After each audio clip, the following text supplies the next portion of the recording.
So let's talk about alchemy. It's a word. I've loved this word for so long, and it's a word that basically means to transform or transmute one version of energy into another version of energy, usually a better version of that energy.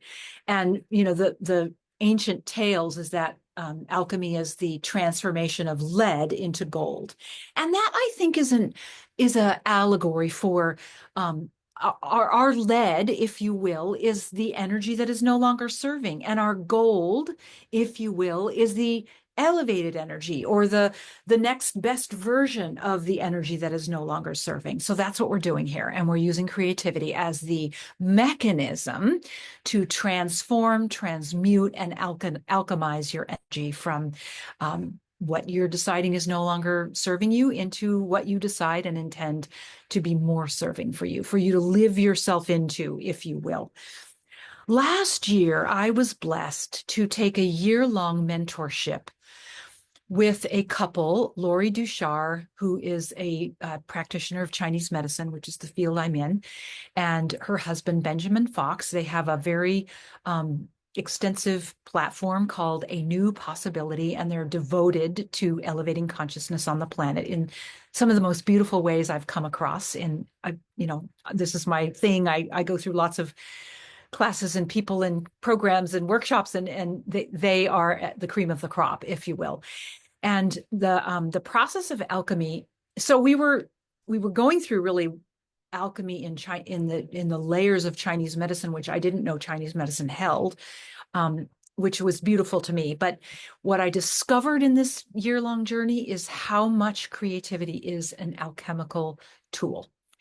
So I wanted to just bring that forward to you because everybody, and I mentioned it in a quote in an earlier video, that self-healers, which you are going to learn to be, everyone has the design to self-heal in them. Now, I'm not saying don't use mainstream medicine or alternative or integrative medicine. I'm just saying take responsibility for engaging in the recipe of healing, right? Like it's you too as a self-healer as part of the recipe of healing.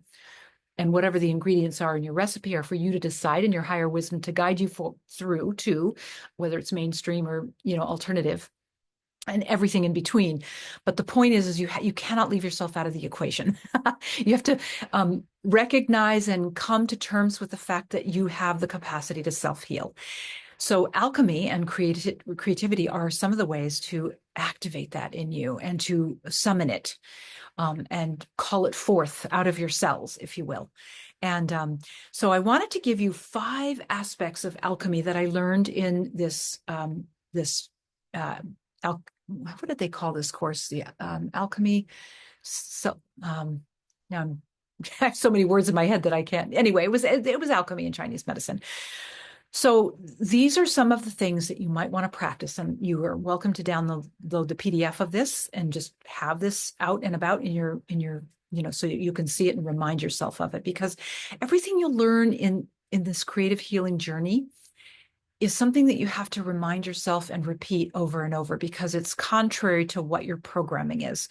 So, just the idea of giving yourself permission to play and access the potential of the universe is something you might have to tell yourself over and over and over. We've talked about it. So what I'm going to tell you about the alchemy is that you might want to have to remind yourself of these things over and over. And the first thing is just taking a pause.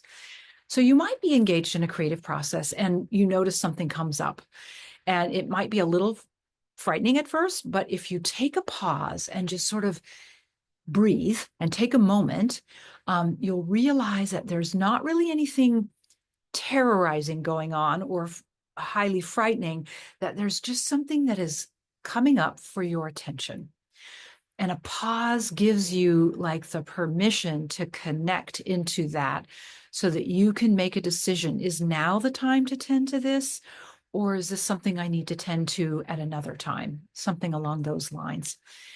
The second element of alchemy is And these aren't necessarily in order. I'm just going to give you all five of them, and then you'll find that they're quite fluid and you can access them as needed, whatever the moment determines that is the best, you can determine in the moment what's the best choice for you. So the second one is this idea of turning the light within. So I mentioned already in another video that every particle and wave of life is an aspect of light, and that our bones are made of starlight. You can look that up and get any number of writings on that. It's kind of interesting, actually. And that, all of this light coalesces into the physical and makes things like organs and glands and desks and chairs and, glasses and books and all the things, right, that are in our physical experience. They are variations of vibrations of light. And so what we're doing when we turn the light within is we're taking the light from the source of light, the source of life, through our own higher presence or higher self, and we're inviting that light into our own selves, specifically into our heart. But this is how I particularly see it, as I invite it into my heart, and then I invite it to be so plentiful that it spills out into every particle of my physical being, and even into the space and field around me, around my physical being. And that's probably one of the most potent practices I can invite you into, is turning the light within. And I will say it is something that you have to do over and over and over for a long time. I've been doing that for years, and it builds on itself. It builds in momentum and strength and like foundational, a felt sense of a foundation. And I didn't used to see the light, but now I can see it, like inside me and anywhere I intend to see it. And there is something to it. It is kind of like it's the punch of life. It's the strength of life. It's medicine. I guess that's one of the best ways to say it. I consider engaging in a creative act medicine. And so turning the light within, pausing, and then the other three things we're going to talk about, and taking all of that into a creative healing process is some of the most potent medicine I know of. The third aspect of alchemy is when you notice something going on, and you're actually inside, you're in your body, you're embodied, you've turned the light within, and you've decided to be inside of yourself. And wherever you feel or notice energy that is getting your attention, maybe it's a tightness under your rib cage, or a tension in your gut, or something in this sort of torso part of yourself, wherever you notice energy that is seemingly needing your attention, just go sit next to it, just like you would sit next to a friend.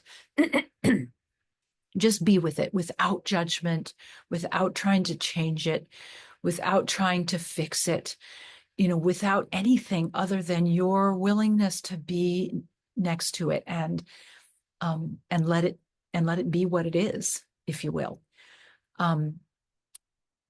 And oftentimes just that alone is enough to sort of dissipate the energy and bring it back into the flow of your life force that's operating your body.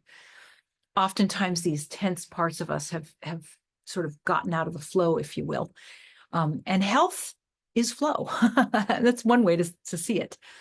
And when we have stagnant or stuck aspects of our system, all it wants is to be in the flow. And so our willingness to turn the light within, to be inside of our bodies, to just look around and see, is there any part of me that needs me to just be with it? And then to just go to that part, in your mind's eye, and then sit next to it like you would sit next to a friend, and just let yourself be with that part of your energy. It's a beautiful gift. It's a beautiful piece of medicine to give yourself. The fourth aspect of alchemy is to just breathe. So maybe you're sitting next to this tight part of yourself in, under your rib cage or wherever it is. And you just decide to take some nice, slow, deep, rhythmic breaths for no other reason than to be in that reciprocal exchange with life force, which is breath, chi, light, energy, source, breath, right? It's all the same thing. You're just exchanging with life, and you're also offering that breath to the energy that you're sitting next to, if it feels appropriate, right? And then the fifth aspect of alchemy is to make a move, make a mark. I like to say bust a move, and we'll talk about it when we go into the creative process. But do something that is loving to this energy that you're sitting next to yourself, to your heart, to your soul, to your head in connection with your heart, to the space around you, to any part of life that you have your awareness has landed upon. You're making a move and you're making a mark in service of that energy and that love. So those are the elements of alchemy as we make our way through a creative process, which I promise we'll get to. This is just all the setup, if you will. And so, just maybe print that out and look at it on the regular and practice it in your life. Practice it in the car when you're driving, when you're walking to your boss's office or to a coworker's desk or whatever. Just practice one or more of those things so that you can just become really good at managing your own life force, your own creative life force, and your energy. It's kind of important that we make a dedication to that within and for ourselves, right? So that is the gist and the scoop on alchemy. See how that word lands for you and how it might change over time as you engage in more and more creative processes. And just know that you are an alchemist. You are one who is practicing to self-heal, and that's a self-healing at the level of mental, emotional, physical, and spiritual, and in relationship with life. Okay, so I will see you in the next video.